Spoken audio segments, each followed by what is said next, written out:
इसको जीव चेतना विधि से व्यवस्था पूर्वक किया हुआ कार्यक्रम। इसमें एक चलाने वाला होता है, उसका नाम दिया है राक्षस मानव।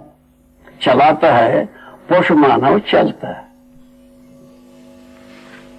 आप सोच लीजिए, ये हमारा दर्शन में लिखा हुआ एक भाग है। ये हमने लिखा है, इसका जिम्मेवारी मैं अकेले हूं अभी। अब दूसरे पर हम इस जिम्मेवारी को मढ़ाने में पक्षधर नहीं हूं, ठीक है ना। यदि किसी को अनंगीकार होता है, हमको समझाया जाए, हम उनको समझा देंगे, बस इतना ही बात। ठीक हो गया। अब इसके आगे आता है जीव चेतना से मानव चेतना में परिवर्तित होने पर ही हम मानवीय व्यवस्था पाते हैं। मानवीय व्यवस्था में क्या होता है? अखंड समाज, परिवार, अखंड समाज, सार्वभौम व्यवस्था, तीन मुद्दा आती है। परिवार में क्या बताया आपको? समाधान, समृद्धि पूर्वक जीना बनता है। फलस्वरूप हम संबंधों को पहचान पाते हैं, मूल्यों को निर्वाह कर पाते हैं, मूल्यांकन करते हैं, परस्पर मन तृप्ति पाते हैं, जिसका नाम समाधान है। उसके इक्वेशन में हमको सुख मिलता है। ये हमारा मानव धर्म है। मानव धर्म सुख। तो हर समुदाय का सुख यदि है, माने धर्म है, वो मानव धर्म ही है। अपना अपना धर्म कुछ नहीं होता। तो जीवों को देख करके, वनस्पतियों को देख करके जो लिख दिया, अपना अपना धर्म अलग अलग होता है, ये भी लिखा। ठीक है, वनस्पतियों में अलग अलग हो सकता है, मानव में अलग अलग होना बनता है। यदि बनता है, व्यवस्था में होना बनते ही नहीं। व्यवस्था में ना बने, धर्म हो, ये कैसा? ये बनता नहीं। तो रूप गुण स्वभाव धर्म का संयुक्त रूप में ही व्यवस्था का प्रमाण हो पाता है। मानव धर्म मानव के लिए अनिवार्य मुद्दा है। मानव सुखपूर्वक जीना आवश्यक है, एक आवश्यकता के रूप में हम अनुभव कर ही रहे हैं। तो वो पूरा नहीं हो पा रहा है, पूरा होने के पक्ष में ही है। क्या है? और परिवार, अखंड समाज, सार्वभौम व्यवस्था में जीना। परिवार में जीने से भी हम सुखी होते हैं और अखंड समाज में जीने से भी सुखी होते हैं, सार्वभौम व्यवस्था में भागीदारी करने पर भी सुखी होते हैं। ये हुआ, क्या हुआ? प्रक्रिया। प्रक्रिया का मूल स्वरूप। उसमें व्यवस्था प्रधान बात आई। व्यवस्था का स्वरूप में ये स्पष्ट किया है। अभी हम ऐसा मानते हैं, कोई बहुत बड़ी भारी पहुंचा हुआ व्यक्ति हमको सबको मार्गदर्शन करेंगे, हमारा उद्धार करेंगे। अभी तक ऐसा मान के हम चले हैं। इसी आधार पर हर देश में अनेक प्रकार की उच्च कोटि की सभाएं रचित हुई है, उसका सम्मान हुआ। किस आधार पर? तो बल के आधार पर। बल क्या है? बंदूक चलाना, लाठी चलाना, मिसाइल चलाना, इसका नाम है बल। इसके आधार पर सम्मान हुआ। भाई से हम नमन करते हैं, भाई के लिए नमन किए हैं, भाई वैसी हम पूजा की है। सर्वाधिक पूजा भाई वैसी ही हम किए हैं। ये बात को एक बार सुनने पर ऐसा लगता है हम क्या अभी तक की क्या केवल भाड़े जोखे?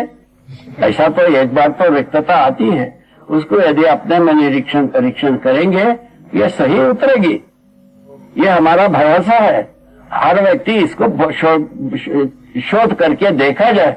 हम भयवश ही सर्वाधिक नमन किए, पूजा की है, प्रार्थना की है। हमारा प्रार्थनाओं में वह झलकती है। भय से पीड़ित हमारा जो मित्र है, हमको संरक्षा करो, हमारे शत्रुओं को नाश करने की प्रार्थना ही है। इसको हम बहुत कुछ पढ़ के देखा है। ठीक है, उसमें हम राजी नहीं हो पाए। हमारा एक प्रवृत्ति की कारण मानिए या मानव पुण्य मानिए, बुजुर्गों का आशीर्वाद मानिए, देवताओं का कृपा मानिए, हमको कोई तकलीफ, किंतु हमारे में इस बात पर राजी होना बना नहीं। भय पर आधारित नमन, पूजा, पत्री हमको बने पता नहीं, हमारे में हमको राजी नहीं हो पाए। यही मूल मुद्दे में पुनर्विचार करने की इच्छा, तत्परता, प्रयत्न, जो कुछ भी हो करके किसी एक जगह में हम पहुंच गए आपके सानिध्य में पहुंचने का पुण्य, इसको चलते हम अभी इस बात पर आपको प्रकाश डाला। सार्वभौम व्यवस्था में जीना ही, सार्वभौम व्यवस्था होना ही प्रक्रिया है। क्या प्रक्रिया ये जो शक्ति केंद्रित संविधान व्यवस्था है, इससे बिल्कुल विपरीत है। इसका कहीं भी जिक्र ही नहीं है शक्ति केंद्रित का। क्या है भाई? समाधानित परिवार, अपने में वैभव है। इसको नाम दिया परिवार राज्य सभा। वैभव का नाम है राज्य। परिवार समाधान समृद्धि पूर्वक यदि प्रमाणित होता है, परिवार राज्य प्रमाणित हो गया। वही चीज अब तुरंत अखंड समाज तक पहुंचते हैं। अखंड समाज तक पहुंचना है कि लंबी सफर है। लंबी सफर क्या है? अभी ये अपने को समझदार बनाना बनता है।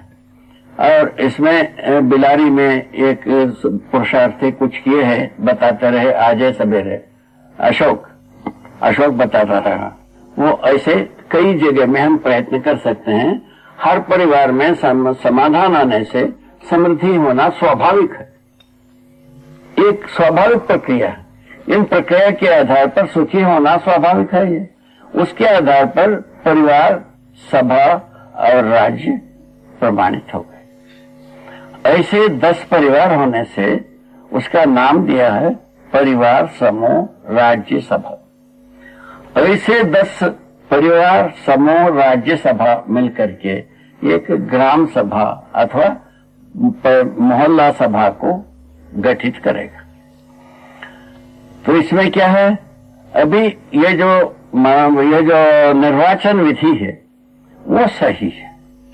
अभी परिवार में 10 व्यक्ति होते हैं, उनमें से एक व्यक्ति को बने व्यवस्था में जीने के लिए पहचानते हैं।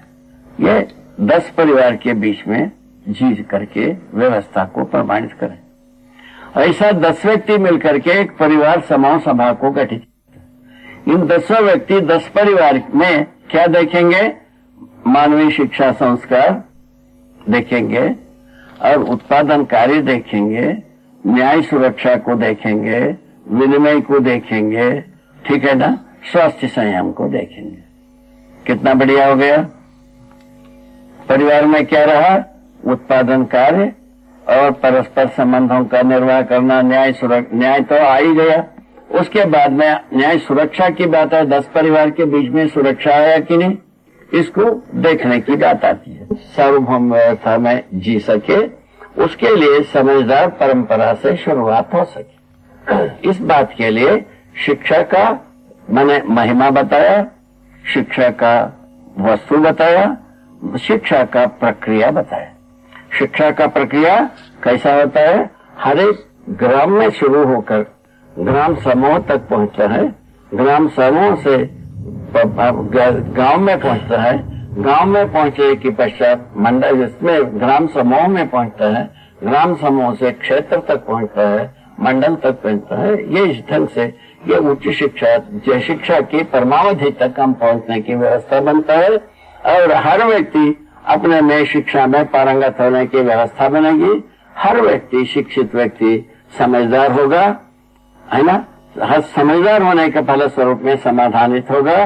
फलस्वरूप उसके फलन में हम स्वावलंबी होंगे ही, समृद्ध हम अपने को प्रस्तुत कर सभी अवस्थाओं के साथ हम नियम, नियंत्रण, संतुलन, न्याय, धर्म, सत्य पूर्वक जी पाना, ये इसको शिष्टता का, ये दृष्टि उदय होना, इसको शिक्षा नाम दिया, ठीक है ना। उसके बाद अध्ययन एक शब्द दिया। अध्ययन उसका हृदय में पहुंचा, शिक्षा के हृदय में। क्या शिक्षा से ये पता चला?